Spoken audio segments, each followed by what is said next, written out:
تعليق على بعض الأحداث العالمية والعلامات لغاية 22 ابريل 2014. أكرر نفس الكلام اللي أنا بقوله كل مرة، مش همل من تكراره. أنا لا أحدد مواعيد، ولا بقول المسيح جاي النهاردة أو بكرة أو بعده، لا أحدد مواعيد على الإطلاق. أنا فقط بشجع نفسي وبعضكم، وبذكر ناس كتير محتاجين نستعد لأن المسيح قرب يجي، أو ممكن نسلم وداعتنا في أي وقت. في نبوات ما حصلتش ولازم تحصل قبل مجيء المسيح، لأن الكتاب رآها إن هي هتحصل، زي موضوع ابن الهلاك وحرب هرمجدن وظهور الشاهدين وحزقيال 38 وغيره. أعتقد إن هي قربت جدا. أيضا علامات كتيرة من اللي قال عنها الكتاب المقدس محتاجين ننتبه إليها، وهتكون في الزمان الأخير أو في الجيل الأخير حسب التعبيرات اللي استخدمت، ابتدت تحصل قدام عينينا، يجب أن ننتبه إليها. فأنا ما أعرفش المسيح هيجي إمتى، لا أقول هذا الأمر، فقط أشعر أن هو اقترب، محتاجين نستعد، لكن لا أحدد مواعيد. والاستعداد زي ما قلت من شوية وزي ما قلت قبل كده في الأسابيع اللي فاتت، ليس فقط لمجيء المسيح، ولكن علشاني أنا لما أسلم وديعتي في أي وقت، وعلشان أيضا الظلمة اللي ممكن تسبق المسيح أو تسبق مجيء المسيح، علشان يكون عندنا زيت كافي في مصابيحنا يكفينا نعدي هذه الظلمة. محتاجين من الآن كل واحد استعد بقوة إيمان عامل بتنقية القلب، ثمر الخدمة، جمع زيت في مصابيحك لأن الظلمة قربت وبدأت مع علمها. استعد بزيت كافي، لأن ممكن ساعات بعدين لو بدأت الظلمة بقوتها مش هتلاقي زيت يكفيك، وصعب جدا تجمعه زي الخمس عذارى الجاهلات. لا أحدد مواعيد، ولكن أقول لنفسي وليكم محتاجين نستعد. محتاجين أيضا نذكر الآخرين، بنقول لهم العلامات دي علشان لو المسيح جه نبقى احنا بلا عذر ان احنا ذكرناهم، وهم بلا عذر أيضا، لكن دمهم مش في رقبتنا. بعض الأحداث اللي قال عنها ربنا لازم ننتبه إليها، اللي هي تكون علامات في الشمس في السماء والقمر والنجوم، وعلى الأرض كرب، اضطراب شديد في الأرض، بحيرة البحر، بحر العالم شغال اضطراب، والأمواج تضج. الناس يخشى عليهم من خوف وانتظار ما يأتي على المسكونة، وده أعتقد ناس كتيرة ابتدت تشوف المشاكل لأن قوات السماوات تتزعزع. أيضا حاجات تانية يقولها لنا سفر أعمال الرسل أيضا مهمة، أعطي عجائب في السماء من فوق وآيات على الأرض من أسفل، دما ونار وبخار دخان، تتحول الشمس إلى ظلمة والقمر إلى دم قبل أن يجيء يوم الرب العظيم الشهير. قمر الدم وعد أول واحد منهم ولسه 3 فاضلين، ربنا يستر. ويكون كل من يدعو باسم الرب يخلص. ربنا قال لنا ليه العلامات دي؟ قال لنا قبل أن يكون، حتى متى كان تؤمنون. قال لنا إيه مهم جدا زي ما قال في إنجيل لوقا، ومتى ابتدأت هذه تكون فانتصبوا وارفعوا رؤوسكم. ما قالناش تجاهلوا وما يهمكمش، لا قال لنا اهتموا لما تشوفوا الحاجات دي بتحصل. ليه؟ لأن نجاتكم تقترب. افرحوا لما تسمعوا المصائب اللي بتحصل في العالم، افرحوا، عريسكم قرب، العرس السماوي قرب، الفرح قرب. علامات في السماء، سقوط نيزك جديد في روسيا ولكن في منطقة غير مسكونة، مماثل للي حصل من سنة فاتت، ولكن كان فعلا نيزك ضخم. ربنا حمى ناس كتيرة منه، ولكن ده كان ليه سقوط مؤثر. تقرير عن أحداث السماء، علامات زي ما قال عليها في السماء وعلى الأرض. عدد الشهب والنيازك اللي اصطدمت بالأرض حديثا تعدى بكتير قوي توقعات علماء الفضاء. الناس اللي عايزة تتابع الأخبار فيديو عشان تشوف الصور، أنا آسف أدي اللينك مرة تانية، فاللي يدخل عليه يتابع معايا لو تحبوا. فهذه من ساينس بتقول far more asteroids have hit the earth than we thought. فالاسترونومرز أو علماء الفضاء اللي توقعوه عن عدد النيازك اللي تصطدم بالأرض، العدد زاد جدا عن حتى ما توقعوه ان هو بيزيد. تقرير من ناسا بتقول، وده الكلام ده نقلا عن ناسا وليس كلامي انا، مع ازدياد معدل سقوط النيازك الكبيرة على الارض، ما يمنع تدمير المدن بهذه النيازك هو فقط حظ. طبعا هو مش حظ، هو ربنا اللي بيحمي، وربنا ليه اوقات. فبتقول احتمالية الاحتمالية زادت من 3 أضعاف إلى 10 أضعاف حدوث كوارث. عارفين النيازك فعلا نزلت كتير، ولكن معظم النزل الضخم نزل في مناطق نائية، دي كانت حماية من ربنا، ولكن ده مش معناها نهمل وما نخليش بالنا، ده معناها نخلي بالنا. ده من 2001 الكوارث الكبيرة أو السقطات الكبيرة لغاية دلوقتي 26 انفجار اللي هو يصنف ان هو يوصل إلى حجم تفجير قنبلة نووية، لكن كلهم في مناطق نائية ما يوجدش فيها بشر، لكن ازدياد احتمالية سقوطهم في مدن كبرى وتدميرها بيزيد. هذه صورة الخبر قدام حضراتكم.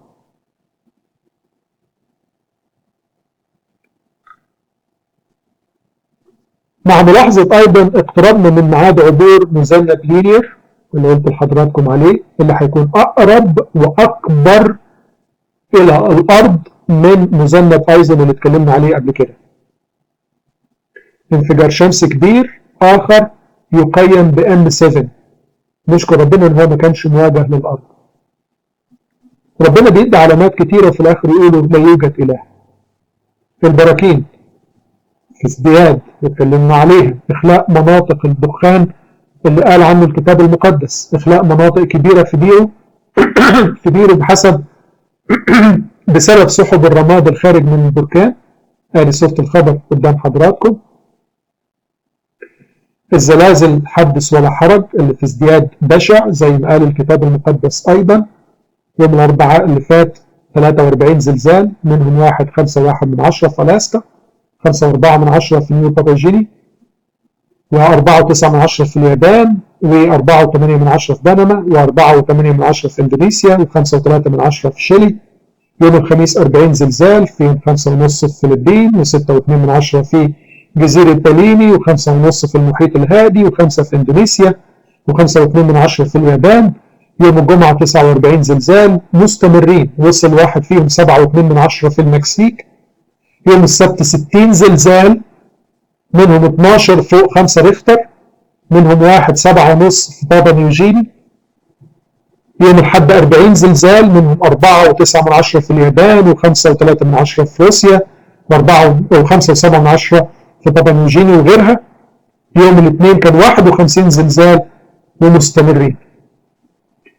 مئات الزلازل بتصيب منطقة إيداهو في أمريكا في آخر عدة أسابيع. بيستغربوا إيه كمية الزلازل اللي بدأت تصيب هذه المنطقة، ومناطق كتيرة في العالم ابتدت بتهتز باستمرار، وبرضه الناس مش واخدة بالها، والحكومات تطمن الناس وتقول لهم لا عادي مفيش حاجة خالص، كله زي الفل وكله تمام وزي ما هو، رغم الإحصائيات في المواقع بتقول زادت. إحصائيات في الأماكن الرسمية زي ما درسنا مع بعض قالت إن هي زادت، ولكن كله تمام. كثرة الزلازل دي في بعض المناطق بتحير العلماء، طب سببها إيه؟ مفيش سبب يفسرها بطريقة واضحة. فتحات الأرضية مستمرة، يوم الاثنين فتحة أرضية أخرى في فلوريدا. هذه صورة الخبر قدام حضراتكم، وهذه مقدار الفتحة اللي تمت. موت الجماعات الكائنات الحية الجماعي اللي مستمر زي ما قال سفر هوشع إصحاح 4 ويوضح، وبالفعل كلامه ينطبق والسمك ينزع. يوم الثلاث 15 ابريل موت كتير من السمك في قناة كبريكورنا. هذه صورة الخبر قدام حضراتكم. يوم الأربعاء 16 ابريل موت أسماك كتيرة في زامبيا. نفس اليوم موت آلاف الأسماك في نهر في المكسيك. نفس اليوم موت 46,000 من الطيور بسبب انفلونزا الطيور في كوريا الشمالية. يوم 17 ابريل موت مئات الدجاج من مرض التسمم في جزيرة كيمن. نفس اليوم موت مئات من الأسماك بسبب غير معروف في بحيرة في فرجينيا في أمريكا. يوم 18 ابريل موت آلاف الأسماك في سنغافورة. الحوادث حصلت في كل مكان حتى في مصر، جبت لكم الخبر بتاع مصر. نفس اليوم موت مئات الأسماك في بحيرة في نيويورك في أمريكا. يوم 19 ابريل موت تقريبا 200 سمكة في بحيرة في بيرد بارك. نفس اليوم موت ملايين الأسماك في سريلانكا. هذه صورة الخبر قدام حضراتكم. الأوبئة اللي مستمرة، واتكلمت حضراتكم على النوزوكوميال انفكشن وعلى العدوى أو السوبر باجز أو السوبر البكتيريا اللي موجودة في المستشفيات اللي بدأت تموت 150 واحد في اليوم، ودي ما بتحسبش أوبئة رغم إن هي أوبئة. اختفاء 2000 أنبوبة بها فيروسات من معامل سارس، ما يعرفوش إيه السبب. عدد الموتى من الإبيولا وصل ل 121 حالة، عدد الإصابات كتير جدا، والوباء بتاع الإبيولا يعني بدل إبيديميك تحول لبانديميك. وللأسف منظمة الصحة العالمية قررت وأعلنت إن هي هتمنع نشر أرقام الإصابة لمنع حالات الظهر الجماعي. تحليل الإبيولا وضح إن هي نوع جديد، سترين جديد من الإبيولا، وتوقع ظهور حالات إبيولا في أوروبا بداية من إيطاليا بعد أن انتشر في 7 دول أفريقية. ولغاية دلوقتي ما تمكنتش منظمة الصحة العالمية من عزلها حتى الآن. هذه صورة الخبر قدام حضراتكم. ظهور 20 حالة جديدة في السعودية من عدوى ما يسمى ميرس أو MERS، ده مرض تنفسي، عدوى تنفسية جديدة اللي يشبه سارس اللي الناس سمعت عنه خاصة في أوروبا وفي الصين وغيره. ال20 حالة جديدة ده بالإضافة ل 49 حالة اللي كانوا في 6 أيام، بالإضافة اللي وصلت عدد الحالات الإجماعية 244 حالة في السعودية، مات منهم 76 واحد لغاية دلوقتي. تلت اللي بيتصابوا بهذا المرض في السعودية بيموتوا. ادي صورة الخبر قدام حضراتكم. مرض فطري جديد بيهدد محصول الموز في العالم. الأوبئة مستمرة حتى ضد النباتات. ادي صورة الخبر. آفات بدأت تدمر بعض محاصيل القهوة في العالم، ممكن يجي علينا يوم من الأيام ما نلاقيش قهوة كفاية أو تبقى غالية جدا. أيضا رغم إن أنا ما بشربش قهوة، ما بحبهاش قوي إلا نادرا يعني، فمش هيفرق معايا كتير على فكرة. أيضا آفات تؤثر على المحاصيل للبرتقال في أمريكا. هذه من ياهو نيوز قدام حضراتكم. اكتشاف أميبا معدية بتهاجم خلايا الإنسان بشراسة، وده سترين جديد برضه منها. وزنابير قاتلة تتجه لبريطانيا بعد أن كانت سببت مشاكل في فرنسا وقتلت 6 أشخاص. فاكرين الزنابير اللي هي الضبابير. هذه صورة الخبر. جاينت كيلر هورنت. الطقس، أرقام العواصف البردية والعواصف الثلجية بتحقق أرقام قياسية. هذه صورة الخبر قدام حضراتكم. الثلج في الربيع من بعد 21 مارس في بعض المناطق هو أعلى رقم مسجل في 133 سنة. هذه صورة الخبر. المخاوف تزداد من الأعاصير زي إعصار النينو اللي بيتجمع أكثر فأكثر، والمخاوف منه بتزداد، فهيكون موسم أعاصير شديدة السنة دي غالبا توقعات علماء الطقس. أخبار الحروب، لأن الكتاب المقدس قال حروب وأخبار حروب، يعني تسمعوا أخبار حروب وخلاص تحسوا الحرب هتولع وما تولعش. رئيس الصين يطلب من جيشه الاهتمام بالسيطرة العسكرية على الفضاء.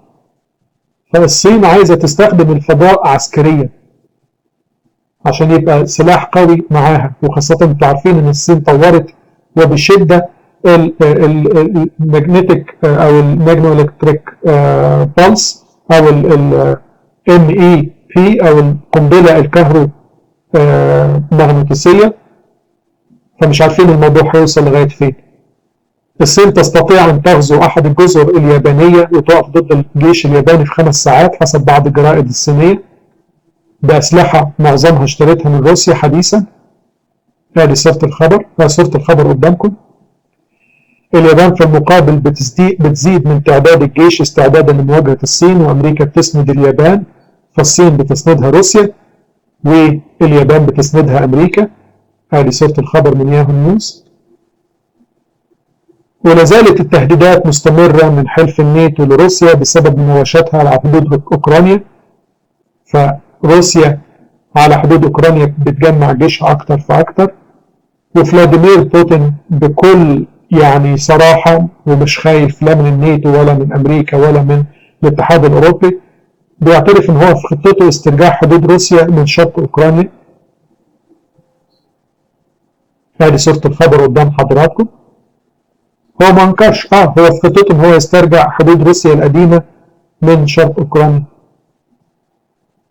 والبنتاجون الامريكي بيدرس ارسال، عن الخبر ده انا بجيبه لحضراتكم كل اسبوع، من ثالث اسبوع، ان البنتاجون بيدرس ارسال جنود لهولندا او لحلف الناتو او لاوكرانيا عشان تقف ضد روسيا.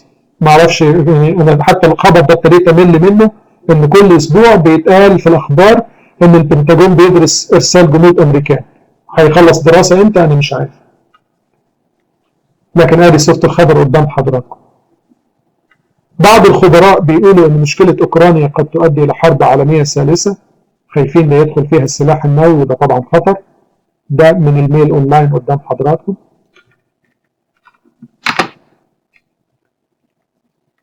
فبوتين مستمر في خطته، هو مش بيسمع لاي تهديد لا من الغرب سواء من امريكا او اوروبا، وهو كل ماله بيدفع الغرب ان هم يكونوا امام اختيارين.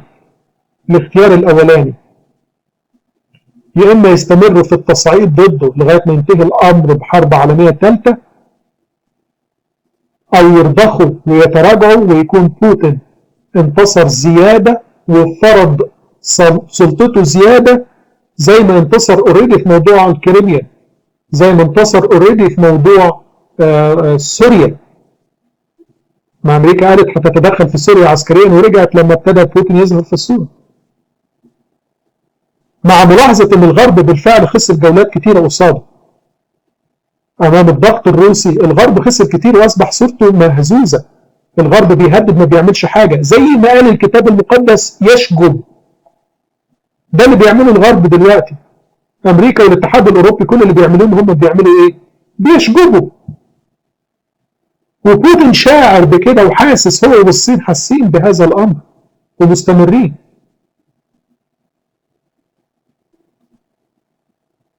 خبر جديد ان امريكا قد تستهدف املاك بوتين الشخصيه.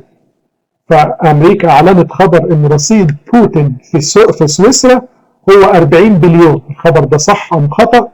صح فعلا، وكشفته امريكا ولا اشاعه من اشاعات الوكالات الامريكيه الغلط المعتاده، الله اعلم. لكن لو كان الخبر ده صح، طبعا ده لازم هيشعل حرب ما بين امريكا وروسيا. هذه صورة الخبر قدامكم. روحاني رئيس ايران، الحملان اللي فيه ثياب، الذئاب التي في ثياب حملان، بيؤكد انه كلامه مع القوى العظمى ان العقوبات الايرانيه سترفع في مدى شهور، وايران هتستكمل مشروعها النووي وهتستكمل خطتها في محو اسرائيل. ادي من ياهو نيوز. القاعده بتذيع تسجيل لتصويت في القاعده بالموافقه على مهاجمه امريكا. فالقاعده عرفت الديمقراطيه يا جماعه، عملوا تصويت هنهاجم امريكا ولا لا، وطبعا صوتوا ايوه نهاجم امريكا. اضطهاد المسيحيين، للأسف خبر سيء. عصابة أمريكية في شمال نيجيريا تخطف 100 طالبة، عصابة إسلامية كالعادة، ده اللي يعرفوه. هذه صورة الخبر قدام حضراتكم. خبر إلى حد ما كويس مفرح، هو في الحقيقة الصين رغم الاضطهاد البشع اللي بيمارس في الصين ضد المسيحيين، إلا انتشار المسيحية في الصين مرتفع جدا بسبب الاضطهاد. صدقوني أكثر عصور، أكثر أزمنة انتشر فيها المسيحية في أماكن أو دول دايما بيكون وقت الاضطهاد الشديد ضد المسيحية. فمش بس في القرون الأولى الميلادية، بل حتى الآن. وبالمعدل ده لو استمر نفس المعدل النمو المسيحي في الصين، هتكون الصين أكبر دولة مسيحية بعد 15 سنة من دلوقتي. هذه صورة الخبر قدام حضراتكم. وبيعرفوا المسيح بالفعل. في المقابل للأسف انخفاض عدد المسيحيين في أمريكا مستمر بسبب الرفاهية، وبسبب المغريات العالم، وبسبب الإلحاد والبعد عن ربنا، وبسبب الكنائس الإسمية. فالصين بترجع لربنا وبقوة هي وروسيا، أمريكا بتبعد عن ربنا. علشان العصابة أعلنت ذلك وهي عصابة إسلامية، والخبر جبت لحضرتك ده مش كلامي أنا. يبقى حضرتك مش شايف الخبر يلي بتقول هذا الكلام على التكست، واخده ليك، ولكن أرجو عدم التشتيت. تقدر ترجع للكلام اللي أنا قلته وتشوف صورة الخبر. طيب وريني إلهك هيعمل إيه؟ فهيني أنا اتصرفت. إيه رأيك أنا أتحدى إلهك ليس في ذاتي لأني لست شيء، ولكن بالمسيح العامل فيا. وريني هيعمل إيه إلهك. وريني أدخل ما عنده. أنا ما أقدرش أقف قدامه، لكن أقدر أقف قدامه بالمسيح. يلا اقعد كده ادعي عليا من دلوقتي للصبح وشوف إلهك هيعمل فيا إيه. وأنا تاني أنا لا أستطيع شيء، ولكن أستطيع في المسيح، أستطيع كل شيء في المسيح الذي يقويني. المهم في ريجينا في كندا، خبر مؤلم للناس اللي عايشين في كندا. قبضوا على 2 مبشرين مسيحيين أمام جامعة في ريجينا. ليه؟ لأنهم بيوزعوا كتيبات فيها آيات من الكتاب المقدس على أن الشذوذ خطية. بيقولوا لهم الشذوذ حرام، المثلية والجيز والليسبيان حرام من الكتاب المقدس. طبعا الشرطة يعني الهمامة الكندية راحت قبضت عليهم وحطت الأغلال في إيديهم وكتفتهم وعملت كل الحاجات دي، رغم ان الناس دول لم يعملوا عمل عنف واحد، بل كانوا يتكلموا بمنتهى المحبة والابتسامة ويتكلموا بآيات من الكتاب المقدس في الكتيبات اللي بيوزعوها. اتهموا بأنهم عدائيين وبيروقراطيين ومدمرين للترابط الاجتماعي وغيره، علشان فقط بيقولوا ان الشذوذ خطية. ادي صورة الخبر، والشرطية الهمامة بتقيد هذا المبشر المسيحي عشان بس بيقول للطلبة الشذوذ خطية. في المقابل الشواذ تقريبا ما بيعديش شهر في أمريكا وفي كندا بيتظاهروا أمام الكنائس المسيحية، والملحدين بيهاجموا المسيحيين بالكلام بكل كره وعدائية وألفاظ غير لائقة بالمرة على فيديوهات متسجلة صوت وصورة، والشرطة بتحميهم تحت مبدأ حرية التعبير. ويل للقائلين للخير شر والشر خير، ويل للقائلين النور ظلم والظلم نور. ادي صورة الخبر مقابل الاثنين. دي بتدافع عن حقوق الشواذ بمنتهى الألفاظ المقرفة اللي الكاميرا حتى منعتها ان هي تتذاع، والشرطة بتحميها لأجل حرية التعبير. ودول بيتكلموا بمنتهى المحبة بآيات من الكتاب المقدس، الشرطة تقبض عليهم بتهمة العدائية. الموازين اتقلبت. الانحدار الأخلاقي. محكمة هندية تقبل الشواذ كجنس ثالث، من حقهم كل الحقوق. ادي من BBC نيوز امام حضراتكم الصورة دي اللي بعضهم. حاجة محزنة، الأغنية الجديدة اللي هي جاي للمغنية اللي اسمها ليدي جاجا دي، عاملة احتفالية بتقيم فيها غاندي ومايكل جاكسون والمسيح من الأموات، أثناء موسيقى وأداء خليع قذر، وهي بتمثل دور الملاك الساقط اللي بيقيم المسيح من الأموات مع غاندي ومع مايكل جاكسون. وعادي خالص حرية التعبير، ومحدش يقول لها اللي انت بتعمليه ده خطأ. ربنا موجود، الله ينظر ويطالب. بعض الولايات هتصوت على إلغاء قانون منع زنا الأزواج اللي استمر لغاية دلوقتي 223 سنة في أمريكا، بعد ما كان الزنا في أمريكا غلط وعقوبة يعاقب عليها بالتعويضات وحاجات زي كده. دلوقتي احتمال ولايات كتيرة تصوت إن الزنا أثناء الزواج ده مش غلط. ادي من ذا تليجراف الخبر قدام حضراتكم اهو. 55% من الاسبان يعتبرون الشواذ مقبول اخلاقيا، ولا حتى البعض منهم المسيح بيقول لا ده ما يعترضش معانا.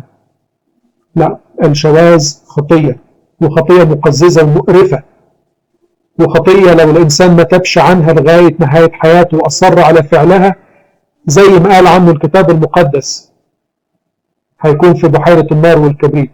لكن ده مش معناه احنا بنقول لاخواتنا الأحباء الشواذ، ما تفعلونه أمر مقزز وخطية كبيرة، ولكن الله يقبل التوبة، وباب التوبة مفتوح. اسرع قبل ما يتقفل باب التوبة. في كولورادو في أمريكا يحتفلون بتدخين الحشيش اللي هو الماريجوانا، أو يعني طبعا الماريجوانا غير الحشيش بس متشابهين، بعد أن أصبحت مسموحة. أدي صورة الخبر قدام حضراتكم، اللي عايز يتابع السايت مرة تانية أهو، أنا قربت أخلص. للأسف بعض المطاعم الأمريكية بتضع صورة سخرية للمسيح، بيدخن وبيقلب سندوتشات برجر ومحدش بيتكلم. هذه صورة الخبر قدامكم. أخبار اقتصادية والهزات الاقتصادية المستمرة، بعض الإحصائيات الاقتصادية توضح تراجع الاقتصاد. هذه صورة الخبر. البورصة الأمريكية مستمرة في الاهتزاز، تحقق أرباح يوم وتخسر يومين. خبير اقتصادي بيقول إن الأزمة الاقتصادية القادمة أكبر من المخزون الفيدرالي الأمريكي. هذه صورة الخبر قدام حضراتكم. استمرار انخفاض الين.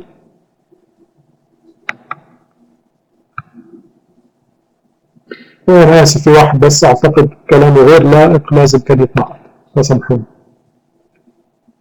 استمرار انخفاض الين الصيني بسبب حرب اليابان الاقتصادية ضد الصين بسبب الخلاف على الجزر.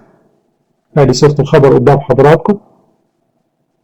أخبار عامة في عيد الفصح 15 أبريل، البعض بيقول ما حصلش حاجة، وأنا لم أقل إن في حاجة معينة. لا قلت إن المسيح هيجي في أول قمر دموي، ولا قلت إن في حاجة محددة بعينها لازم تحصل في أول قمر دموي.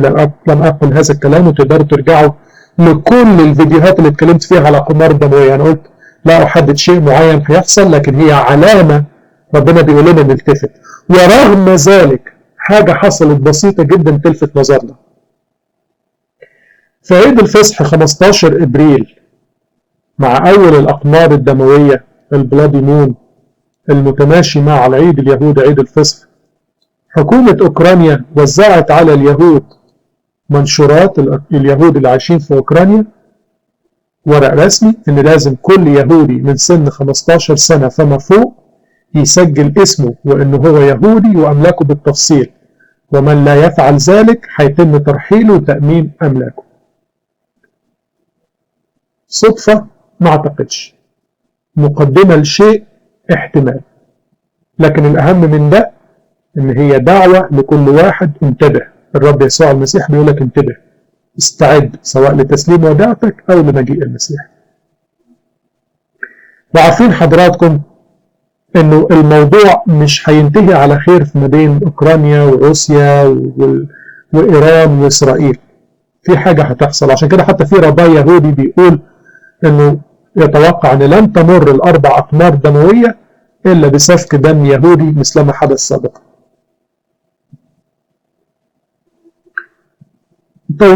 توضيح أعتقد أن الموضوع في الأقمار الدموية لا أعرف، لكن أعتقد احتمال ما يشير إليه الكتاب المقدس بحرب حزقيال 38 احتمال تتم بسبب أو أثناء أو ما بعد هذه الأقمار الدموية. قد أكون مخطئ، لا أتوقع، ما تاخدهاش عليا كلمة، لكن فقط يعني تخمين تقدر تقول.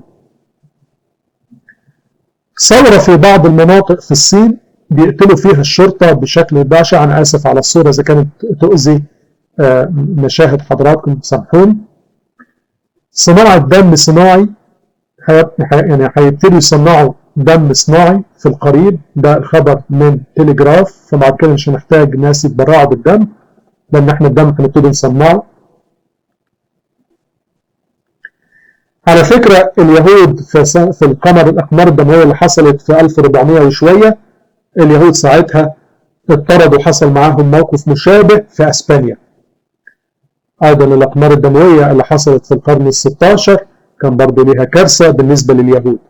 الأقمار الدموية اللي حصلت سنة 1948-49 كانت ساعتها الحرب اللي دخلتها اليهود لأجل إن هم يسترجعوا الوطن بتاعهم. الحرب ابتدت سنة 67 هي اللي اليهود حصلوا فيها على أورشليم، ولكن في كل المواقف دي كان في سفك دم يهودي. لا أعرف وأنا مش يهودي ولا بأيد اليهود ولا حاجة، ولكن بقول الله بينذرنا إن إحنا محتاجين نستعد. عودة مرة أخرى للدعاية إلى الشريحة الذكية اللي اتكلمنا عليها قبل كده، وزي ما قلت لحضراتكم على فكرة أمريكا هتهدى شوية عليها وترجع تبتدي تعمل لها دعاية بعد ما الناس اللي هاجوا ضدها يناموا وينسوا. فالعالم كل يوم بياخد شكل جديد في عقائده وأفكاره وأخلاقه، لكن يجب علينا ان احنا ما نتغيرش مع هذا العالم ولا نشاكله، زي ما قال معلمنا بولس الرسول في رسالة رومية 12:2 لا تشاكلوا هذا الدهر.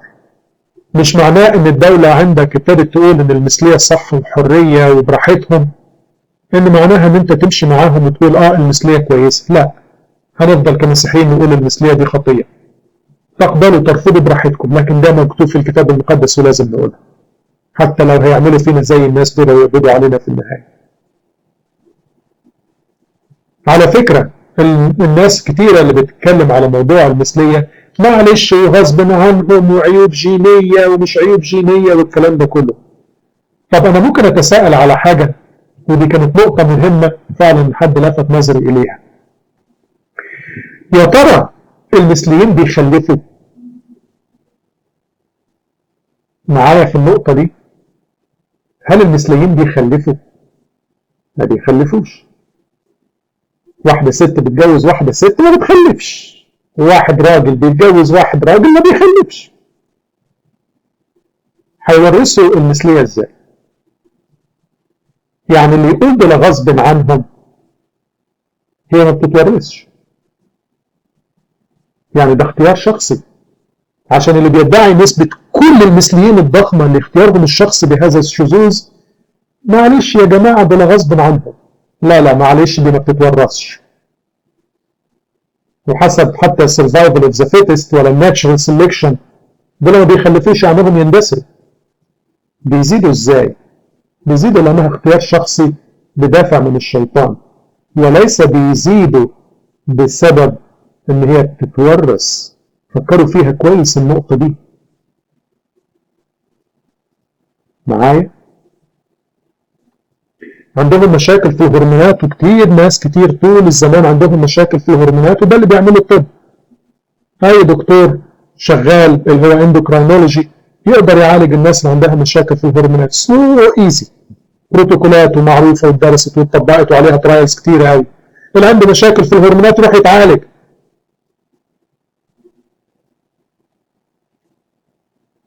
المهم التغيير العالم بيتغير بسرعه، زي ما قال الكتاب المقدس في إنجيل لوقا في نهاية الزمان: كما كانوا في أيام نوح كذلك يكونوا أيضا في أيام ابن الإنسان. كانوا يأكلون ويشربون، يزوجون ويتزوجون، ولكن حاجات خطأ، إلى اليوم الذي دخل فيه نوح الفلك وجاء الطوفان وأهلك الجميع. كذلك أيضا كما كان في أيام لوط السدومية، الشذوذ البشع اللي بينتشر ببشاعة وبنشوفه قدام عينينا زي ما قال ربنا، هكذا هيكون في مجيء ابن الإنسان. مش ملاحظين ان احنا ابتدينا نشبه قوي زمان سدوم وعمورة زي ما قال الكتاب المقدس؟ لذلك ابن الإنسان قرب يجي، قرب قوي، محتاجين نستعد. عشان كده بقول المسيح اقترب، لا أحدد مواعيد بل أرفض من يحدد مواعيد، ولكن أطلب الاستعداد. صلوا واستعدوا، عدوا زيت في مصابيحكم، لأن العريس قرب يجي، بالصلاة والصوم والخدمة وتنقية القلب وبلباس العرس. أيضا احترسوا، خلي بالكم إن المسيح ممكن الشيطان يخدع البعض قبل مجيء المسيح، فمحتاج إن أنت تكون صاحي وسهران ومستيقظ ومعد أسلحتك ومخليها جاهزة.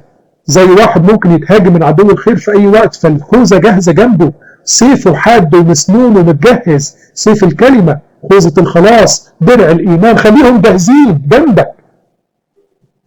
حاجة تانية ما تخافش. الأخبار اللي أنت سمعتها النهاردة محزنة، هتسمع أضعافها. لكن الحقيقة لما بنسمعها بنحزن على العالم وبنفرح لقرب مجيء عريسنا. افرحوا في كل حين وأقول أيضا افرحوا. عريسنا قرب يجي، الشيطان عايز يسرق فرحتنا بيه، عايز يفقدنا سلامنا فما ناخدش الأكاليل.